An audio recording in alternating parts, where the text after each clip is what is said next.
Өткен жылы өңірде кәсіпорындар мен ұйымдарда 63 оқыс жағдай орын алған. Соның 16-сы кісінің өліммен аяқталған. Сондай еңбек қауіпсіздік және еңбекті қорғау саласында 83 бұзушылық анықталған. Осы және өзге де маңызды мәселелер облыстық еңбек инспекциясы басқармасының кезекті қорытынды жиынында айтылды. Жалпы өткен жылы еңбек инспекциясы жоспардан тыс 287 тексеріс өткізген.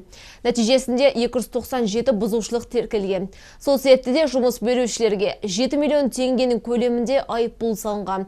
Қазір қазынаға оның 6 миллионнан астам қаржысы жиналыпты.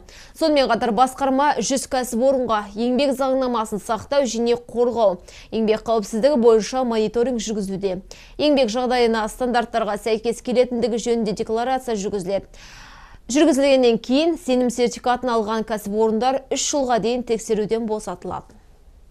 Декларация барысында сенім сертификаттарын иеленушілердің үлесін арттыру мақсатында тиісті насихаттау және түсіндіру жұмыстарын ары қарай жалғастыруымыз керек.